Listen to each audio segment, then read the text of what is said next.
आज हम भारत के इतिहास के एक ऐसे कमरे में चल रहे हैं। एक ऐसा कमरा जहां हवा में तनाव था, उम्मीद थी और विचारों की एक जबरदस्त गूंज थी। बिल्कुल, एक ऐसा कमरा जहां बोले गए हर शब्द से करोड़ों लोगों का मुकद्दर लिखा जा रहा था। हम बात कर रहे हैं संविधान सभा की। और खास तौर पे उन बहसों की जहां सवाल सिर्फ कानून बनाने का नहीं था। नहीं, सवाल था कि आजाद भारत की आत्मा कैसी होगी, उसकी पहचान क्या होगी। हाँ, और आज की हमारी ये जो पड़ताल है वो कुछ ऐतिहासिक दस्तावेजों और सभा की बहसों के रिकॉर्ड पर आधारित है। मिशन बहुत साफ है, ये समझना कि भारत की पंथ निरपेक्ष पहचान, जिस पर आज भी इतनी चर्चा होती है, वो आखिर बनी कैसे। ये शब्द आया कहाँ से? हाँ, क्योंकि ये कोई आसान फैसला नहीं था। जैसा कि हमारे एक स्रोत में लिखा है, संविधान सभा में हर शब्द पर बहस हुई। और शायद सबसे तीखी बहस इसी एक विचार पर हुई थी। बिल्कुल। हाँ, क्योंकि ये भविष्य की दिशा तय करने वाला था। तो चलिए उस माहौल को समझते हैं। देश का बंटवारा हो चुका था, माहौल में गुस्सा भी था, दर्द भी, और एक नई शुरुआत की उम्मीद भी। ऐसे में सबसे बड़ा सवाल यही था कि भारत का चरित्र क्या होगा। तो उस कमरे में माहौल कैसा रहा होगा? जाहिर है दो बड़े खेमे बन गए होंगे। बिल्कुल, दो बिल्कुल विपरीत विचार जोर पकड़ रहे थे। अच्छा। एक तरफ एक बहुत मजबूत आवाज थी जो कह रही थी कि भारत को एक हिंदू राष्ट्र बनना चाहिए। और इसके पीछे उनका तर्क क्या था? मतलब ये सिर्फ एक इमोशनल बात तो नहीं रही होगी? नहीं नहीं, बिल्कुल नहीं। कोई तो दलील होगी ना? हाँ, उनकी दलीलें इतिहास और पहचान से जुड़ी थीं। उनका कहना था कि सदियों की गुलामी और फिर देश के बंटवारे के बाद, जिसमें धर्म एक बहुत बड़ा कारण था। हाँ बिल्कुल, उसके बाद अब भारत को अपनी बहुसंख्यक आबादी की सांस्कृतिक और धार्मिक जड़ों से अपनी पहचान को जोड़ना चाहिए। लेकिन ये एक तरह से अपनी खोई हुई विरासत को वापस पाने जैसा था। वो इसे एक स्वाभाविक कदम मानते थे। मतलब उनका मानना था कि राष्ट्र की एक मजबूत पहचान के लिए एक मजबूत सांस्कृतिक लंगर जरूरी है। ठीक। और दूसरी तरफ एक उतना ही मुखर और ताकतवर खेमा था जो इसके ठीक उलट बात कर रहा था। और वो क्या कह रहे थे? वो कह रहे थे कि नए भारत की नींव एक धर्मनिरपेक्ष राज्य यानी एक सेक्युलर स्टेट पर रखी जानी चाहिए। और उनकी क्या दलीलें थी? उनका तर्क भविष्य पर टिका था। वो कहते थे कि अगर हमें एक आधुनिक, प्रगतिशील और एकजुट देश बनाना है तो राज्य को धर्म के मामले में तटस्थ रहना होगा। न्यूट्रल। हाँ, न्यूट्रल। उसे अपने हर नागरिक को, चाहे वो किसी भी धर्म का हो, बराबरी का दर्जा और सुरक्षा की गारंटी देनी होगी। सही बात है। अगर राज्य का झुकाव किसी एक धर्म की तरफ हुआ तो करोड़ों अल्पसंख्यक खुद को दूसरे दर्जे का नागरिक महसूस करेंगे और देश की एकता हमेशा खतरे में रहेगी। बिल्कुल। तो ये सिर्फ दो शब्दों या दो नारों की लड़ाई नहीं थी। नहीं, बिल्कुल नहीं। ये भविष्य के भारत के लिए दो अलग अलग नक्शों की लड़ाई थी। एक जो अतीत की जड़ों से पहचान बनाना चाहता था, और दूसरा जो भविष्य की एक समावेशी दृष्टि पर देश खड़ा करना चाहता था। तनाव तो बहुत रहा होगा। बहुत ज्यादा। आप जब उन बहसों को पढ़ते हैं तो आप उस कमरे का तनाव महसूस कर सकते हैं। ये सिर्फ किताबी बातें नहीं थीं, लोगों की आवाज में जुनून था, चिंता थी, और अपने अपने विचार के लिए गहरा विश्वास। हाँ, लग रहा था कि बात किसी एक मोड़ पर आकर अटक गई है। तो फिर रास्ता कैसे निकला? जब दो इतने बड़े विचार आमने सामने हों तो आप समझौता कैसे करते हैं? यही तो सबसे दिलचस्प बात है। रास्ता समझौते से नहीं निकला। अच्छा। रास्ता एक तीसरे, बिल्कुल अलग दृष्टिकोण से निकला। और इस तीखी बहस के बीच ड्राफ्टिंग कमेटी के चेयरमैन बाबा साहेब अंबेडकर ने एक ऐसी बात कही जिसने पूरी चर्चा का रुख ही मोड़ दिया। हाँ, उन्होंने इस लड़ाई को हिंदू राष्ट्र बनाम धर्मनिरपेक्ष राज्य के फ्रेम से ही बाहर निकाल दिया। कमाल है, उन्होंने ऐसा क्या कहा? उन्होंने जो कहा वो आज भी भारतीय गणतंत्र के सबसे मौलिक विचारों में से एक है। हमारे स्रोत में उनका एक शक्तिशाली उदाहरण दर्ज है। क्या है वो? उन्होंने कहा, भारत का कोई धर्म नहीं होगा, इस देश का धर्म होगा न्याय। एक मिनट, ये तो कमाल की बात है। इस देश का धर्म होगा न्याय। हाँ, मतलब उन्होंने इस पूरी लड़ाई को ही बदल दिया। ये हिंदू धर्म बनाम इस्लाम या ईसाई धर्म की बहस थी ही नहीं। ये तो इस बात की बहस थी कि राज्य का असली मकसद क्या होना चाहिए। बिल्कुल, आपने एकदम सही पकड़ा। उन्होंने ये नहीं कहा कि राज्य अधार्मिक या नास्तिक होगा। नहीं, उन्होंने कहा कि राज्य का भी एक धर्म होगा, लेकिन वो कोई पूजा पद्धति या किताब नहीं होगी। राज्य का धर्म, उसका सर्वोच्च कर्तव्य, उसका एकमात्र ईमान होगा न्याय। न्यूट्रल रह सकती है और न्याय को अपना धर्म बना सकती है। देखिए, खासकर भारत जैसे देश में जहां धर्म लोगों की जिंदगी का इतना बड़ा हिस्सा है। सही बात है, और यही इस विचार की खूबसूरती है। जब अंबेडकर ने न्याय कहा तो उनका मतलब सिर्फ अदालती न्याय नहीं था। अच्छा। संविधान की प्रस्तावना में इसे साफ किया गया है, सामाजिक, आर्थिक और राजनीतिक न्याय। मतलब? इसका मतलब था कि राज्य का पहला काम ये देखना है कि समाज में किसी के साथ जाति या लिंग के आधार पर अन्याय ना हो। राज्य का काम ये देखना है कि देश के संसाधनों का बंटवारा ऐसा हो कि आर्थिक असमानता कम हो। और राजनीतिक न्याय?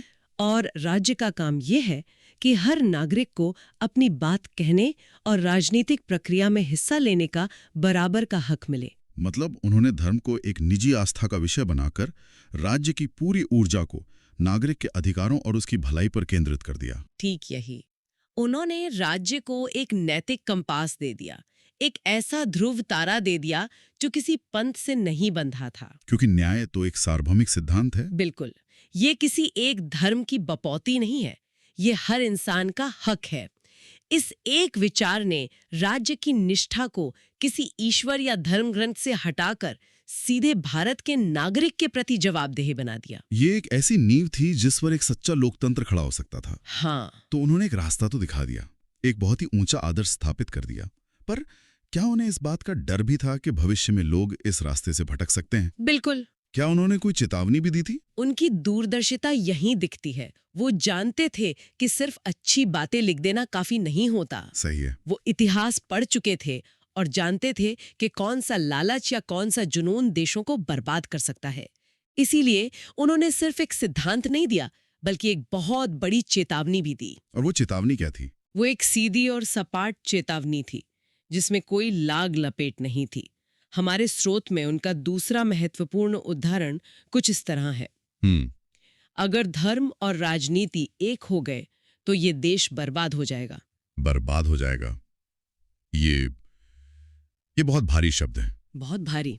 वो किसी मामूली गड़बड़ी की बात नहीं कर रहे थे, वो सीधे सीधे देश के अस्तित्व पर खतरे की बात कर रहे थे। हाँ, क्योंकि उन्होंने दुनिया भर का इतिहास देखा था। जब भी जहां भी धर्म की सत्ता और राज्य की सत्ता आपस में मिल जाती है तो उसके नतीजे भयानक होते हैं। कैसे? या तो राज्य धर्म का इस्तेमाल अपनी ताकत बढ़ाने के लिए करता है, या फिर धार्मिक कट्टरपंथी राज्य पर कब्जा कर लेते हैं। दोनों ही सूरतों में आम नागरिक पिसता है, आजादी खत्म होती है और देश तरक्की की राह से भटक जाता है। बिल्कुल। लेकिन एक मिनट, कुछ लोग ये तर्क दे सकते हैं कि धर्म तो नैतिकता सिखाता है, अच्छे मूल्य सिखाता है, तो अगर धर्म राजनीति में आएगा तो राजनीति ज्यादा नैतिक और साफ सुथरी नहीं हो जाएगी? ये तर्क सुनने में अच्छा लगता है, पर अंबेडकर और दूसरे संविधान निर्माता इसके खतरे को समझते थे। उनका मानना था कि धर्म का संबंध व्यक्ति की आत्मा और उसके निजी विश्वास से है। वो व्यक्तिगत नैतिकता का स्रोत हो सकता है, लेकिन राजनीति का संबंध वो तो सार्वजनिक जीवन से है। हाँ, सार्वजनिक जीवन के प्रबंधन से है। सड़क, बिजली, पानी, रोजगार, सुरक्षा। जब आप धर्म के प्रतीकों, नारों और उसकी भावनात्मक ताकत का इस्तेमाल राजनीतिक सत्ता पाने के लिए करते हैं तो दो चीजें होती हैं। क्या? एक, राजनीति में तर्क की जगह कट्टरता ले लेती है, और दो, धर्म का भी राजनीतिकरण हो जाता है, उसकी आध्यात्मिक पवित्रता नष्ट हो जाती है। मतलब वो सत्ता का खेल खेलने का एक जरिया बनकर रह जाता है। बिल्कुल। और शायद इसीलिए उन्होंने बर्बाद हो जाएगा जैसे सख्त शब्दों का इस्तेमाल किया। ये भविष्य की पीढ़ियों के लिए एक लक्ष्मण रेखा खींचने जैसा था, है ना? बिल्कुल। ये एक तरह से राष्ट्र के लिए एक सेफ्टी वॉल्व बनाने जैसा था कि राजनीतिक मतभेद कितने भी गहरे क्यों ना हो जाएं, देश की एकता और अखंडता के लिए धर्म को सत्ता के खेल से दूर रखना ही होगा। तो अब तस्वीर थोड़ी साफ हो रही है। एक तरफ हिंदू राष्ट्र का विचार, दूसरी तरफ धर्मनिरपेक्ष राज्य की वकालत। और इन दोनों के ऊपर अंबेडकर का न्याय को राज्य का धर्म बनाने का क्रांतिकारी विचार। और धर्म को राजनीति से दूर रखने की सख्त चेतावनी। इन सब मंथनों के बाद आखिरी फैसला क्या हुआ? संविधान की भाषा में किस शब्द को जगह मिली? यही वो लम्हा था जब इन सारी बहसों का निचोड़ एक शब्द में सिमटना था। और संविधान ने जो शब्द चुना वो बहुत सोचा समझा और भारतीय संदर्भ के लिए एकदम सटीक था। क्या था वो शब्द? स्रोत के अनुसार अंतिम निर्णय था, और इसलिए संविधान ने तय किया भारत रहेगा पंथ निरपेक्ष। पंथ निरपेक्ष। यह मेरा एक सवाल है जो मैंने हमेशा सोचा है। पूछिए। हम दो शब्द सुनते हैं, धर्मनिरपेक्ष और पंथनिरपेक्ष। अक्सर लोग इन्हें एक ही मान लेते हैं, लेकिन संविधान ने खास तौर पर पंथनिरपेक्ष शब्द क्यों चुना? क्या इन दोनों में कोई गहरा फर्क है? ये बहुत ही महत्वपूर्ण सवाल है और इसका जवाब सीधा अंबेडकर के पहले वाले विचार से जुड़ता है। अच्छा।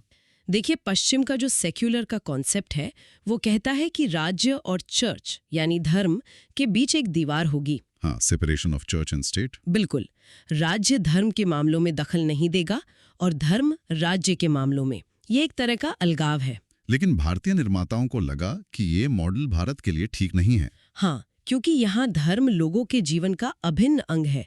यहाँ आप धर्म से पूरी तरह अलगाव नहीं कर सकते, तो उन्होंने एक नया रास्ता निकाला। क्या? उन्होंने धर्म और पंथ में फर्क किया। ये फर्क क्या है? उन्होंने कहा कि धर्म का असली मतलब है कर्तव्य, नैतिकता, सही आचरण, और इस लिहाज से तो राज्य का एक धर्म है। और वो धर्म है न्याय। बिल्कुल, जैसा अंबेडकर ने कहा था। हाँ। तो भारतीय राज्य धर्मनिरपेक्ष नहीं है अगर धर्म का मतलब कर्तव्य और न्याय है।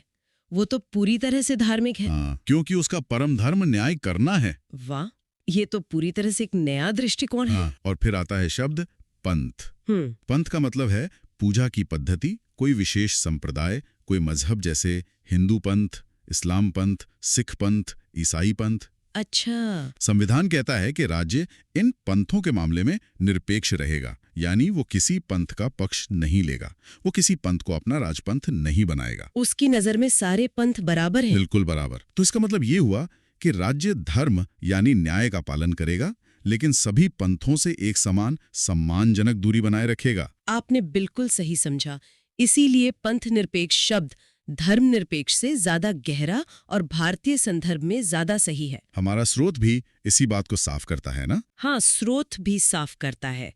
पंथ निरपेक्ष का अर्थ है जहां हर धर्म को बराबर का सम्मान मिलेगा, पर राज्य किसी एक का पक्ष नहीं लेगा। तो ये सिर्फ एक राजनीतिक समझौता नहीं था, ये तो एक दार्शनिक प्रतिबद्धता थी। बिल्कुल। ये भारत की सर्वधर्म संभाव की सदियों पुरानी परंपरा को एक आधुनिक संवैधानिक जामा पहनाने जैसा था। हाँ, बिल्कुल। ये इस सच्चाई को स्वीकार करना था कि भारत की ताकत उसकी विविधता में है, और ये एकता किसी एक रंग को सब पर थोपने से नहीं आएगी, बल्कि सभी रंगों का सम्मान करने से आएगी। तो राज्य यहाँ एक रेफरी की तरह है। हाँ, एक रेफरी की तरह, जो ये सुनिश्चित करता है कि सब अपना अपना खेल नियमों के तहत खेलें और कोई भी खिलाड़ी दूसरे पर हावी ना हो। वो किसी एक टीम का हिस्सा नहीं है। चलिए, तो आज की इस चर्चा को समेटते हैं। ये सफर बहुत दिलचस्प रहा।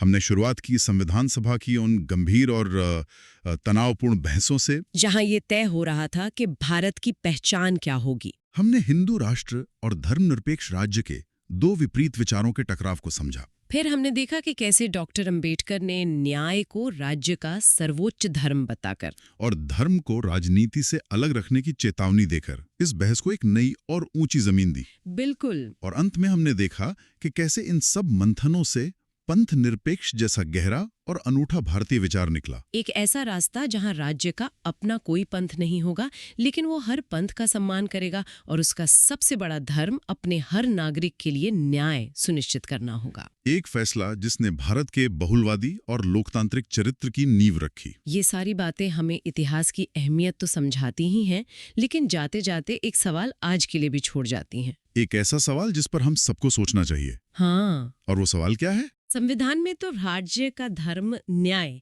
को बता दिया। ये हम नागरिकों के लिए एक बड़ा सवाल खड़ा करता है। एक नागरिक के तौर पर अपने व्यक्तिगत और सामाजिक जीवन में न्याय के इस सिद्धांत को अपनी निजी पंथ, अपनी जाति या अपनी विचारधारा से ऊपर रखने का असल में मतलब क्या होता है? बहुत गहरा सवाल है। जब कभी हमारे निजी विश्वास और न्याय के सार्वभौमिक सिद्धांत में टकराव हो, तो हम किसे चुनते हैं? और हम एक समाज के तौर पर ये कैसे सुनिश्चित करते हैं कि राज्य अपने सबसे बड़े धर्म से भटके नहीं?